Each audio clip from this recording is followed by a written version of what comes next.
Conferencia anual celebrada en la Iglesia Calle Trafalgar 32 de Madrid del 12 al 14 de octubre del 2006, con el tema general Dios mira el corazón. Jueves día 12 a las 7 de la tarde, con el título El hombre que iba a ser rey, basada en 1 de Samuel capítulos 9 y 10.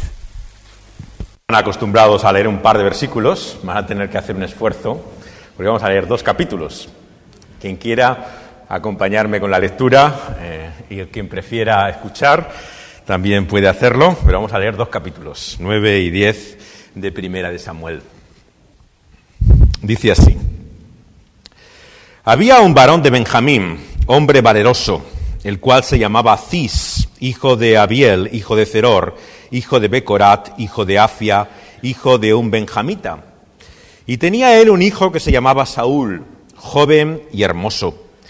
Entre los hijos de Israel no había otro más hermoso que él. De hombros arriba sobrepasaba a cualquiera del pueblo. Y se habían perdido las asnas de Cis, padre de Saúl, por lo que dijo Cis a Saúl su hijo: Toma ahora contigo alguno de los criados y levántate, y ve a buscar las asnas. Y él pasó el monte de Efraín y de allí a la tierra de Salisa, y no las hallaron. Pasaron luego por la tierra de Salim, y tampoco. Después pasaron por la tierra de Benjamín, y no las encontraron. Cuando vinieron a la tierra de Zuf, Saúl dijo a su criado que tenía consigo: Ven, volvámonos, porque quizá mi padre, abandonada la preocupación por las asnas, estará acongojado por nosotros. Él le respondió: He aquí ahora hay en esta ciudad un varón de Dios, que es hombre insigne. Todo lo que él dice acontece sin falta. Vamos pues allá. Quizá nos dará algún indicio acerca del objeto por el cual emprendimos nuestro camino. Respondió Saúl a su criado: Vamos ahora. ¿Pero qué llevaremos al varón? Porque el pan de nuestras alforjas se ha acabado y no tenemos que ofrecerle al varón de Dios. ¿Qué tenemos? Entonces volvió el criado a responder a Saúl diciendo: He aquí se halla en mi mano la 4ª parte de un siclo de plata. Esto daré al varón de Dios, para que nos declare nuestro camino. Antiguamente en Israel cualquiera que iba a consultar a Dios decía así: Venid y vamos al vidente, porque al que hoy se llama profeta, entonces se le llamaba vidente. Dijo entonces Saúl a su criado: Dices bien, anda, vamos. Y fueron a la ciudad donde estaba el varón de Dios. Y cuando subían por la cuesta de la ciudad, hallaron unas doncellas que salían por agua, a las cuales dijeron: ¿Está en este lugar el vidente? Ellas respondiendo les dijeron: Sí, helo allí, delante de ti, date prisa, pues porque hoy ha venido a la ciudad en atención a que el pueblo tiene hoy un sacrificio en el lugar alto. Cuando entréis en la ciudad le encontraréis luego, antes que suba al lugar alto a comer, pues el pueblo no comerá hasta que él haya llegado, por cuanto él es el que bendice el sacrificio. Después de esto comen los convidados. Subid pues ahora, porque ahora la hallaréis. Ellos entonces subieron a la ciudad, y cuando estuvieron en medio de ella, he aquí Samuel venía hacia ellos para subir al lugar alto. Y un día antes que Saúl viniese, el Señor había revelado al oído de Samuel, diciendo: Mañana a esta misma hora yo enviaré a ti un varón de la tierra de Benjamín, al cual ungirás por príncipe sobre mi pueblo Israel, y salvará a mi pueblo de mano de los filisteos. Porque yo he mirado a mi pueblo, por cuanto su clamor ha llegado hasta mí. Y luego que Samuel vio a Saúl, el Señor le dijo: He aquí este es el varón del cual te hablé. Este gobernará mi pueblo. Acercándose pues Saúl a Samuel en medio de la puerta, le dijo: Te ruego que me enseñes dónde está la casa del vidente. Y Samuel respondió a Saúl diciendo: Yo soy el vidente. Sube delante de mí al lugar alto, y come hoy conmigo, y por la mañana te despacharé y te descubriré todo lo que está en tu corazón. Y de las asnas que se te perdieron hace ya 3 días, pierde cuidado de ellas, porque se han hallado. Mas ¿para quién es todo lo que hay de codiciable en Israel, sino para ti, y para toda la casa de tu padre? Saúl respondió y dijo: ¿No soy yo hijo de Benjamín, de la más pequeña de las tribus de Israel? ¿Y mi familia no es la más pequeña de todas las familias de la tribu de Benjamín? ¿Por qué, pues, me has dicho cosa semejante? Entonces Samuel tomó a Saúl y a su criado, los introdujo a la sala y les dio lugar a la cabecera de los convidados, que eran unos 30 hombres. Y dijo Samuel al cocinero: trae acá la porción que te di, la cual te dije que guardases aparte. Entonces alzó el cocinero una espaldilla con lo que estaba sobre ella y la puso delante de Saúl. Y Samuel dijo: he aquí lo que estaba reservado, ponlo delante de ti y come, porque para esta ocasión se te guardó. Cuando dije: yo he convidado al pueblo, y Saúl comió aquel día con Samuel. Y cuando hubieron descendido del lugar alto a la ciudad, él habló con Saúl en el terrado. Al otro día madrugaron, y al despuntar el alba, Samuel llamó a Saúl, que estaba en el terrado, y dijo: levántate para que te despida. Luego se levantó Saúl, y salieron ambos, él y Samuel. Y descendiendo ellos al extremo de la ciudad, dijo Samuel a Saúl: di al criado que se adelante. Y se adelantó el criado. Mas espera tú un poco, para que te declare la palabra de Dios. Tomando entonces Samuel una redoma de aceite, la derramó sobre su cabeza y lo besó, y le dijo: ¿no te ha ungido el Señor por príncipe sobre su pueblo Israel? Hoy, después que te hayas apartado de mí, hallarás 2 hombres, junto al sepulcro de Raquel, en el territorio de Benjamín, en Selsa, los cuales te dirán: las asnas que habías ido a buscar se han hallado. Tu padre ha dejado ya de inquietarse por las asnas y está afligido por vosotros, diciendo: ¿qué haré acerca de mi hijo? Y luego que de allí sigas más adelante y llegues a la encina de Tabor, te saldrán al encuentro 3 hombres que suben a Dios en Betel, llevando uno 3 cabritos, otro 3 tortas de pan y el tercero una vasija de vino, los cuales, luego que te hayan saludado, te darán 2 panes, los que tomarás de manos de ellos. Después de esto llegarás al collado de Dios, donde está la guarnición de los filisteos. Y cuando entres allá en la ciudad, encontrarás una compañía de profetas que descienden del lugar alto. Y delante de ellos salterio, pandero, flauta y arpa, y ellos profetizando. Entonces el Espíritu del Señor vendrá sobre ti con poder, y profetizarás con ellos, y serás mudado en otro hombre.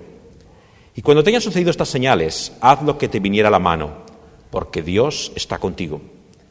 Luego bajarás delante de mí a Gilgal, entonces descenderé yo a ti para ofrecer holocaustos y sacrificar ofrendas de paz. Espera 7 días hasta que yo venga a ti y te enseñe lo que has de hacer. Aconteció luego que al volver en la espalda para apartarse de Samuel, le mudó Dios su corazón, y todas estas señales acontecieron en aquel día. Y cuando llegaron allá al collado, he aquí la compañía de los profetas que venía a encontrarse con él. Y el Espíritu de Dios vino sobre él con poder, y profetizó entre ellos. Y aconteció que cuando todos los que le conocían antes vieron que profetizaba con los profetas, el pueblo decía el uno al otro: ¿qué le ha sucedido al hijo de Cis? ¿Saúl también entre los profetas? Y alguno de allí respondió diciendo: ¿y quién es el padre de ellos? Por esta causa se hizo proverbio: ¿también Saúl entre los profetas?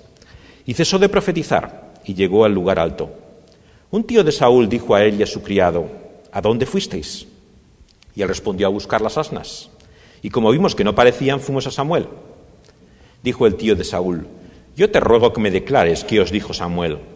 Y Saúl respondió a su tío: nos declaró expresamente que las asnas habían sido halladas, mas del asunto del reino de que Samuel le había hablado, no le descubrió nada. Después Samuel convocó al pueblo delante del Señor en Mizpa, y dijo a los hijos de Israel: así ha dicho Jehová, el Dios de Israel: yo saqué a Israel de Egipto, y os libré de la mano de los egipcios y de mano de todos los reinos que se afligieron.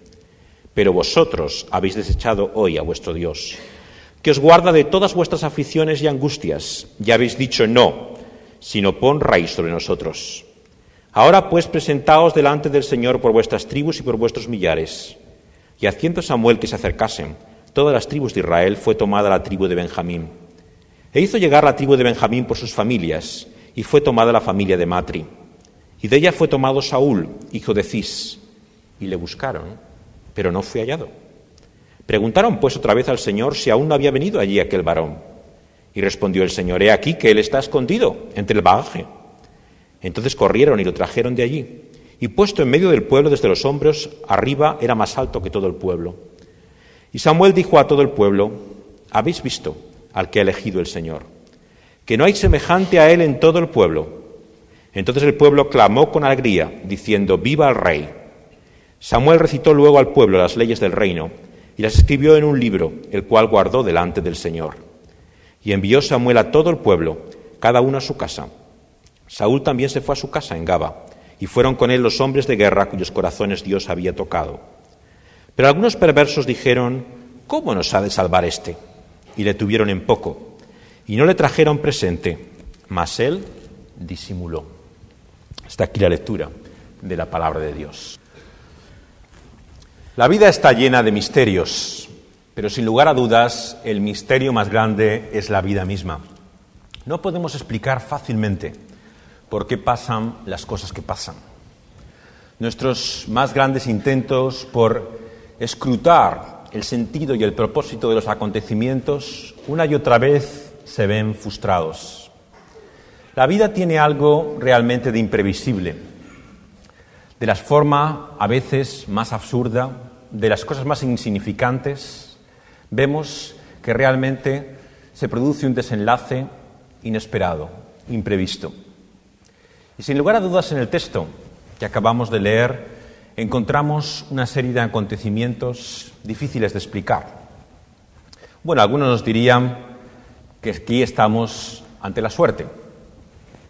Sucedió así, por casualidad. Unas burras se perdieron y en la granja donde vivía Saúl decidieron ir a buscarlas. Las asnas de Cis no aparecían fácilmente. De un lugar a otro recorren diferentes tierras y preguntan por todas partes dónde están.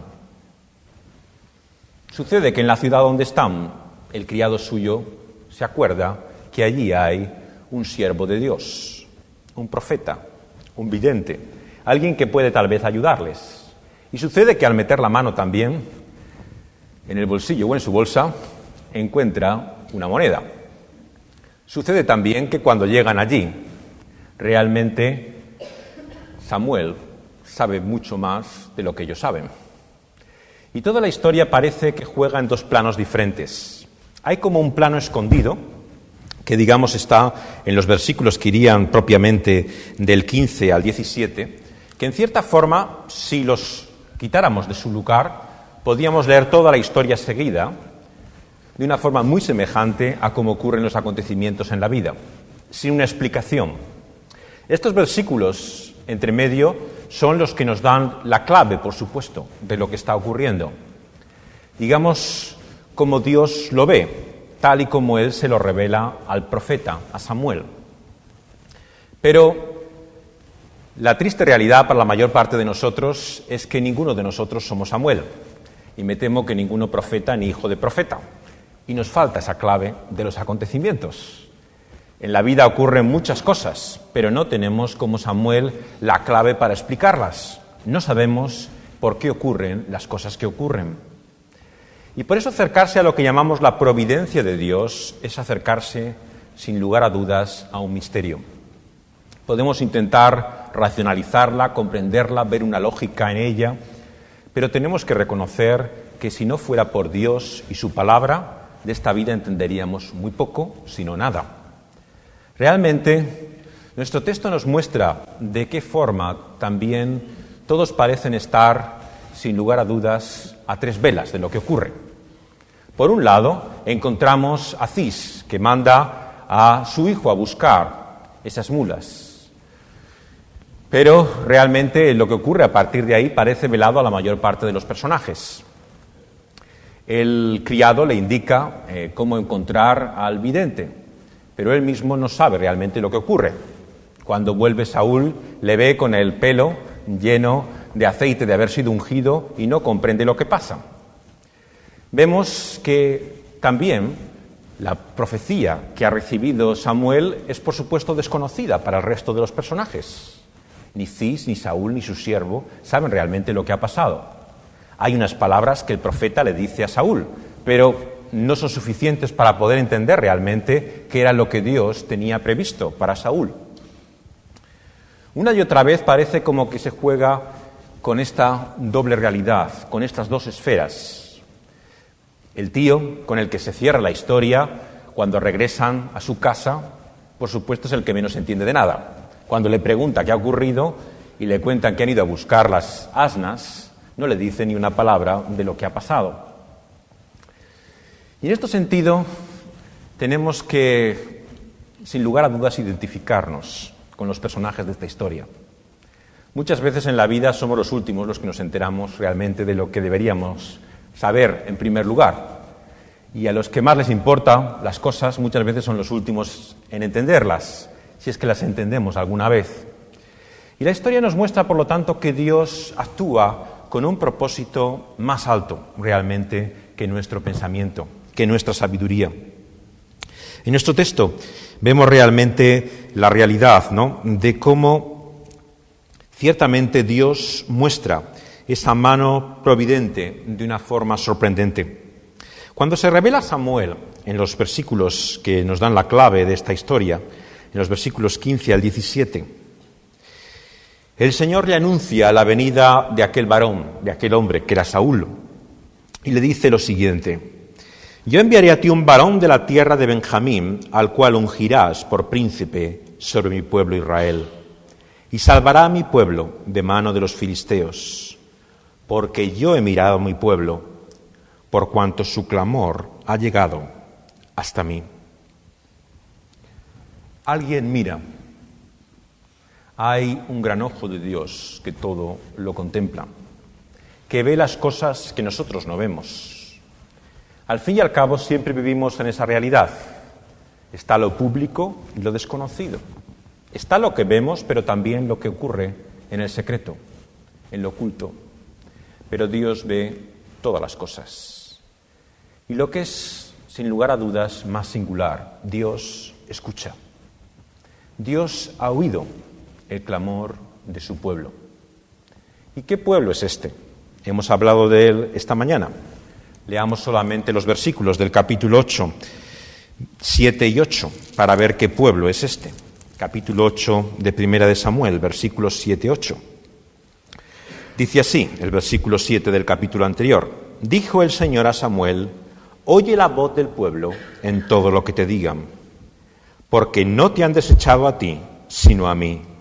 Me han desechado para que no reine sobre ellos, conforme a todas las obras que han hecho desde el día que los saqué de Egipto hasta hoy, dejándome a mí y sirviendo a dioses ajenos. Así hacen también conmigo. Este pueblo no era el pueblo fiel de Dios. No era aquel que estaba dispuesto a escuchar su voz. Todo lo contrario. Es el pueblo que le ha dado la espalda. El que ya no le oye. El que incluso prefiere poner a alguien en su lugar. A este pueblo es al que Dios escucha. Esta dimensión incomprensible de la gracia de Dios, de su favor inmerecido, nos recuerda realmente que nuestro Dios no es solamente un Dios grande, un Dios que todo lo ve y que todo lo escucha, sino un Dios también que muestra una extraña actitud ante nosotros. Una actitud por la que no nos trata como nosotros le tratamos a Él, por la cual Él no se comporta de la misma manera que nosotros nos comportamos con Él. ¿Y cuántas veces olvidamos esto? ¿Cuántas veces perdemos de vista la realidad de que nuestro Dios es un Dios que no nos trata como nosotros merecemos? Y al acercarnos a la vida de Saúl, tenemos que entender que fue un hombre que debió haber experimentado la realidad de la gracia de Dios. Dios mostró su favor inmerecido una y otra vez para con él.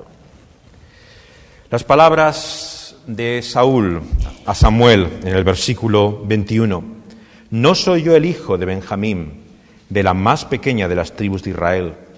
Mi familia no es la más pequeña de todas las familias de la tribu de Benjamín. No son palabras de falsa modestia. La tribu de Benjamín realmente era la última de las tribus de Israel. Si leemos la historia de lo que pasó en Jueces, al final, si leéis los últimos capítulos, veréis lo que quedó de esa tribu. Realmente no quedó apenas nada. Era la más pequeña, en primer lugar, en número. Se habían disminuido a grados realmente asombrosos. Pero es más, su pasado no es que fuera glorioso. Realmente tenían en su historia algunos de los episodios más deleznables de la historia reciente de Israel. Ciertamente que el pedigrí que parece tener Saúl empieza a perder realmente su brillo a poco que pensemos realmente quiénes eran los benjamitas. No era falsa modestia cuando Saúl decía que era de la más pequeña de las tribus, de la más insignificante familia. Bueno, es cierto que tenía altura, podía haber sido jugador de baloncesto, pero realmente, aunque atractivo no le faltaba, y ciertamente nos dice que era conocido por su belleza, no podemos decir que tuviera a su favor realmente nada que explicara a lo que ocurre a continuación. De hecho, dudamos que él entienda plenamente qué es lo que va a ocurrir. Pero este capítulo 9 nos muestra realmente de esta forma la providencia de Dios. El siguiente capítulo 10 nos muestra hasta qué punto Dios quiere dar seguridad a Saúl de lo que él va a hacer. Le va a ungir por príncipe sobre el pueblo de Dios y le da 3 señales, si leemos al principio del capítulo 10. 3 señales que se cumplen inmediatamente. La primera está en el versículo 2, es el hallazgo de 2 hombres junto al sepulcro de Raquel, los cuales le anunciarán que las asnas han sido halladas y encontradas finalmente. Vemos que también, a continuación, versículo 3, saldrán al encuentro cuando llegue a la encina de Tabor 3 hombres que suben a Betel, y ellos también le darán de comer, 2 panes tomarán de ellos. Finalmente, en el versículo 5, cuando llegue a la ciudad, se encontrará una compañía de profetas. Una y otra de las señales es cumplida a continuación. El mensaje, por lo tanto, es claro. Dios quiere confirmar la palabra dada a Saúl y quiere darle señales evidentes de que su palabra va en serio, que él va a hacer realmente lo que le ha prometido. Y la señal final es él en esa compañía, en esa extraña compañía de profetas, finalmente junto a ellos, profetizando. El Espíritu del Señor viene sobre él. Fijaos bien aquí cómo realmente Dios toma la iniciativa, cómo es su Espíritu realmente el que produce ese cambio.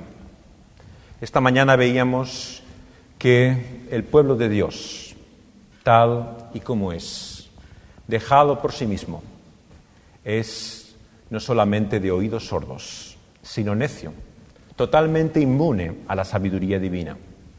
El profeta les advierte una y otra vez lo que va a ocurrir si escogen ese rey, pero ellos dicen no, queremos un rey. Solamente el Espíritu de Dios podía cambiar esta situación, y el Espíritu vino con poder sobre Saúl. Pero fijaos cómo el Espíritu, siempre en la palabra de Dios, actúa bajo la dirección de la palabra profética de Dios. Cuando recibe ese Espíritu, Samuel le dice la siguiente instrucción, versículo 8, «Baja delante de mí al lugar llamado Gilgal, porque yo descenderé a ti para ofrecer holocaustos y sacrificios, ofrendas de paz. Espera 7 días hasta que yo venga a ti y te enseñe lo que has de hacer». Dios ha querido unir al Espíritu con su palabra desde el principio de los tiempos. Cuando Dios hizo lo que hay de lo que no hay, habló con su palabra y el Espíritu actuó. Todo lo que vemos, toda su creación es obra de su palabra y de su Espíritu.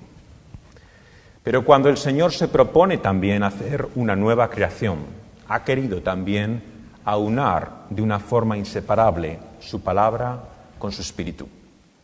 Los profetas lo muestran una y otra vez, cómo les indica aquello que han de decir, y cuando profetizan, el Espíritu de Dios actúa junto a esa palabra.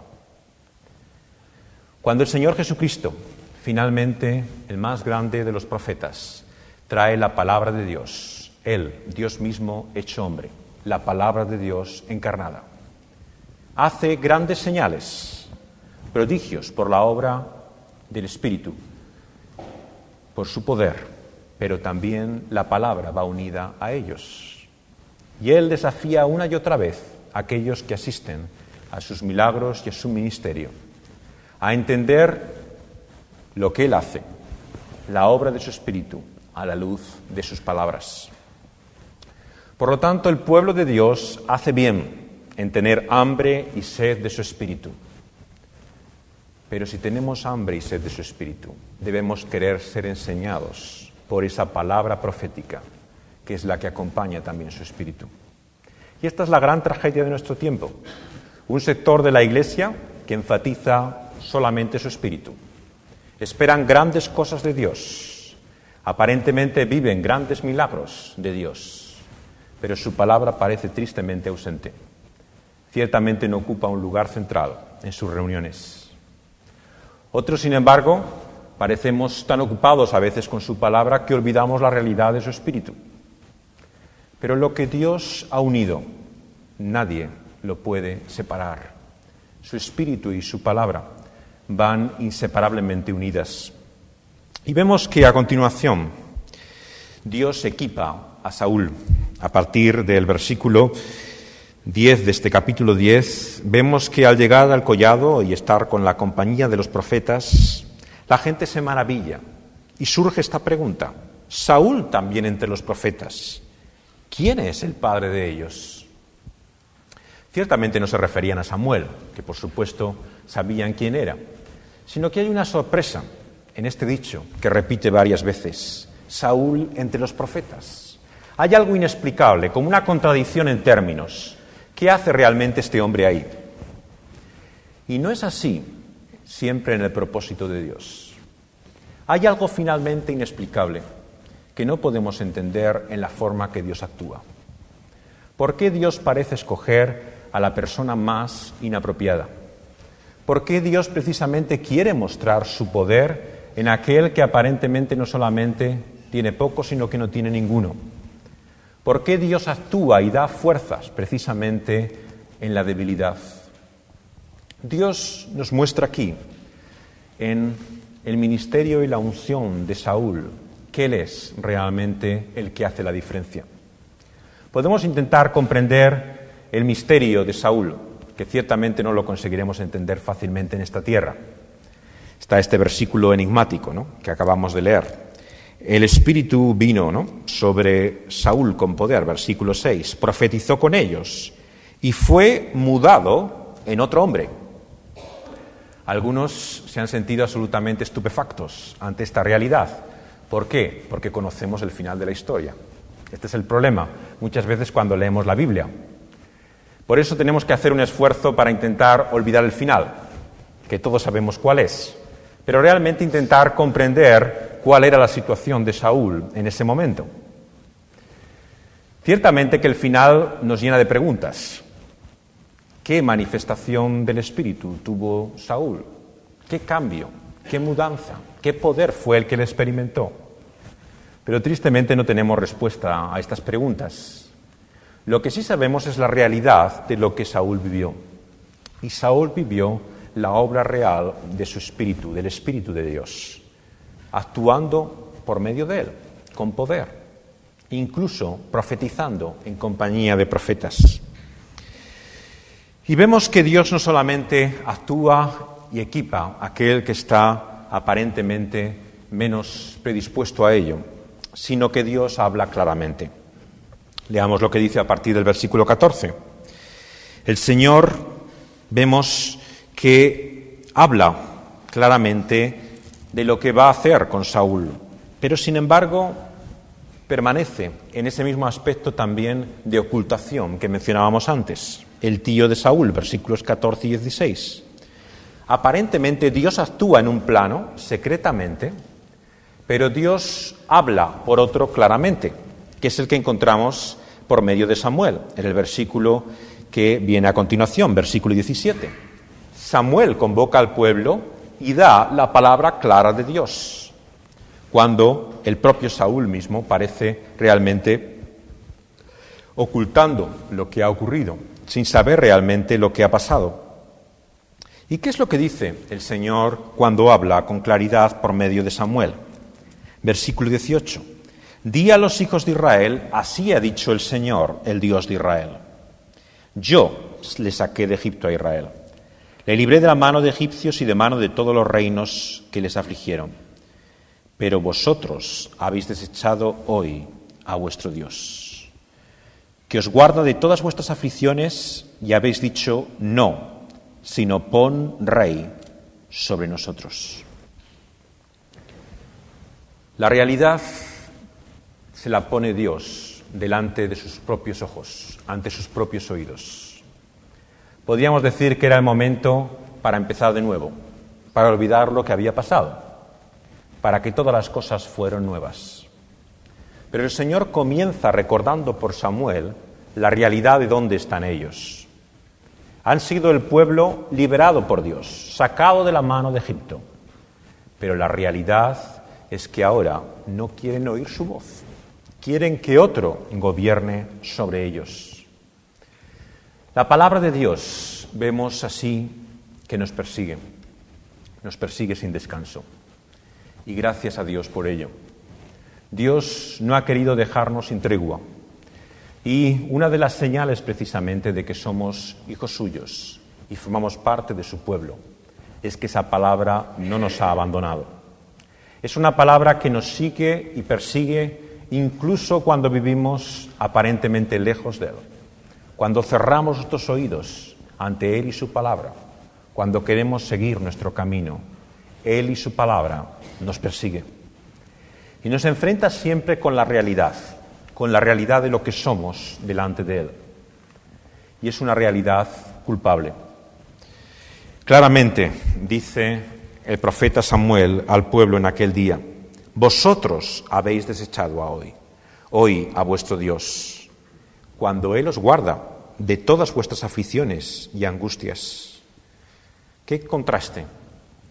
Un pueblo que le abandona y un Dios que les cuida. ¿No es esta, al fin y al cabo, la realidad de la historia de nuestra propia vida? No podemos confesar cada uno de nosotros que nuestra biografía está incluida en esa propia experiencia. ¿Cuántas veces hemos querido olvidarnos de Él? Y Él lo que ha hecho es mostrar su cuidado para con nosotros, una y otra vez. Y nos hemos quedado literalmente asombrados, perplejos, sin entender realmente quién es este Dios. Y el Señor dice a continuación, también por medio del profeta, que al hacer que se acercaran todas las tribus, iba finalmente a entregarles a aquel hombre que iba a reinar sobre ellos. Empieza a limitar cada vez más el número de las tribus y de las familias, hasta finalmente quedar solamente la familia de Saúl. Y entonces, ¿qué ocurre? Saúl ha desaparecido. Nuestra historia comienza con unas asnas perdidas y acaba con un rey perdido. Realmente una historia de perdición. Y ciertamente, si no fuera por Dios, allí se quedaban, porque él estaba bien escondido. Tan escondido que le preguntan dónde está, porque realmente no hay quien sepa dónde estuviera este hombre. Y es solamente Dios en el versículo 22 el que les dice dónde estaba aquel varón, escondido entre el bagaje. Hasta ese punto estamos perdidos sin él. Realmente ni el rey, finalmente, que tenían que gobernar, podían encontrarlo sin su mano, sin su indicación. Nos muestra las palabras del Señor Jesús, como sin Él nada podemos hacer. Dependemos de Él y de Él plenamente. Y nuestro texto nos muestra hasta qué punto esto es una realidad. Él es, finalmente, quien indica quién es ungido. Y esta es la historia, finalmente, de la humanidad. Dios ha establecido, ha elegido a uno. Él le ha ungido y le ha puesto sobre todo nombre. Y es también quien nos lo presenta a cada uno de nosotros por esta su palabra profética y apostólica. Ese es el ungido de Dios, el elegido, el que habrá de venir, el Señor Jesucristo.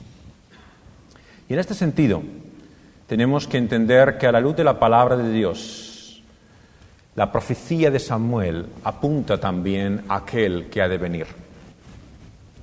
Aquel que es ungido recibe la instrucción de las leyes del Señor. Versículo 25.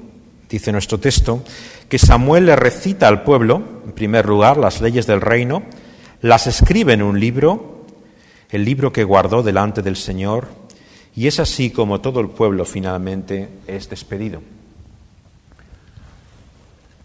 No hay rey por encima de la ley. El propio ungido de Dios ha de someterse a esa ley. ¿No es esa, al fin y al cabo, la profecía que se repite una y otra vez acerca del gran ungido del Señor? Él será quien finalmente cumplirá la ley, el que se someterá a ella, el que, como nos recuerdan las epístolas del Nuevo Testamento, plenamente vive conforme a la ley. El Señor Jesucristo una y otra vez vemos que es intentado poner en evidencia y se presentan diferentes acusaciones delante de Él a lo largo de su ministerio, pero ninguna de ellas realmente demuestra que había actuado en contra de la ley. Está en el propio centro del cumplimiento del Señor Jesucristo, como el ungido de Dios, su sometimiento a la ley, su obediencia perfecta a la ley hasta las últimas consecuencias.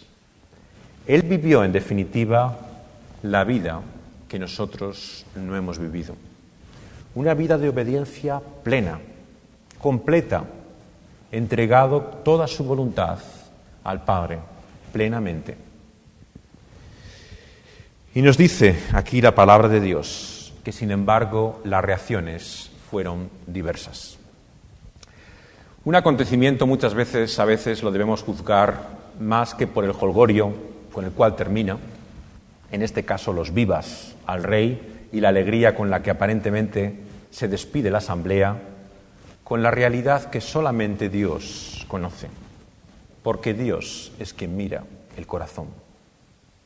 De allí salieron muchas gentes, pero Dios conocía realmente lo que había en cada uno de ellos. De unos se nos dice que ciertamente estaban con el rey, con el ungido de Dios, los que llama hombres de guerra, cuyos corazones Dios había tocado, en el versículo 26. Estos se fueron visiblemente con él. Dios había obrado en ellos de tal forma que mostraron abiertamente estar a su lado.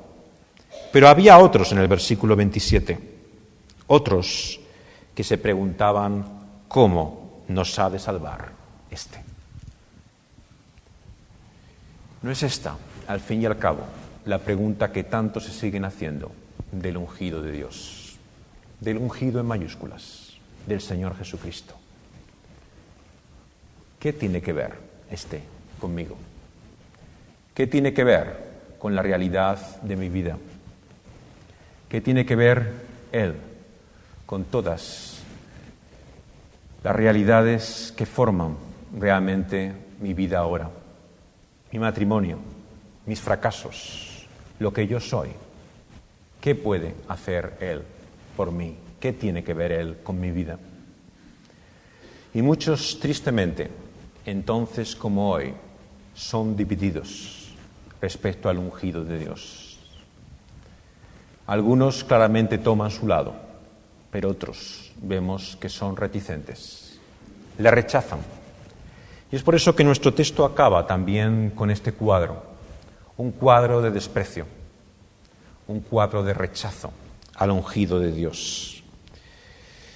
Y ciertamente nos muestra que aquel que había venido a cumplir la ley, aquel cuya obediencia fue hasta el final, fue despreciado por su propio pueblo. Aquellos sobre los que venía a reinar fueron aquellos también que le entregaron a la muerte misma. Aquellos a los que venía a salvar fueron los mismos realmente responsables de aquel terrible final en aquella cruz. Y por lo tanto, incluso en un personaje como Saúl, en el cual hay tanta sombra y oscuridad, en una realidad de la vida tan velada para nosotros como se muestran los acontecimientos del principio del reinado de Saúl. Aún así, sin embargo, vemos una luz que puede parecer oculta, pero que un día vencerá a la oscuridad.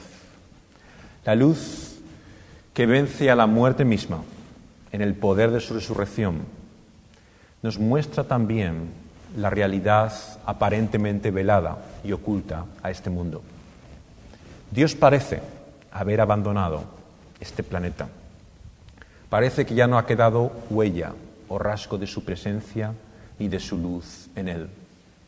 Y aquella cruz parece simplemente cernir la sombra de las tinieblas, como una cortina con la cual la historia hubiera acabado la acción de esta obra. Una obra absurda, llena aparentemente de pasiones inútiles, sin sentido ni propósito.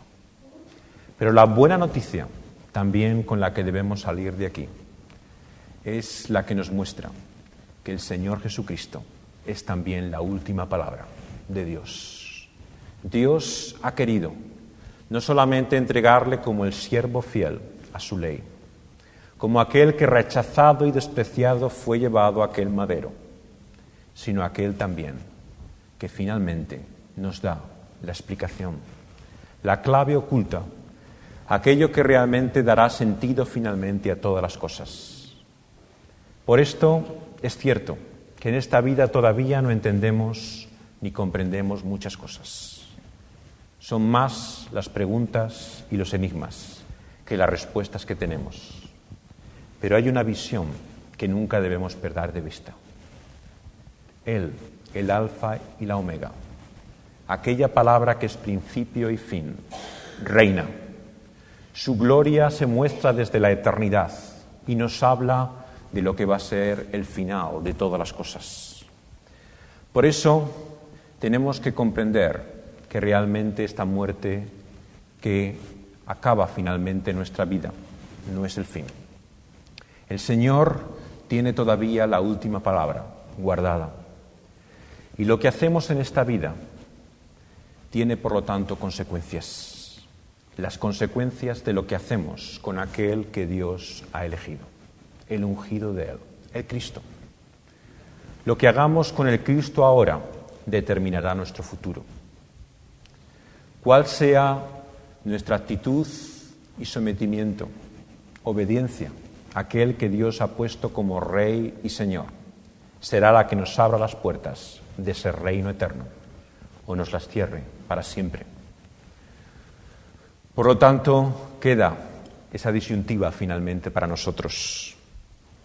Como aquellos hombres, veremos nuestro corazón tocado por Dios y por su Espíritu, o nos preguntaremos qué tiene que ver Él con nosotros.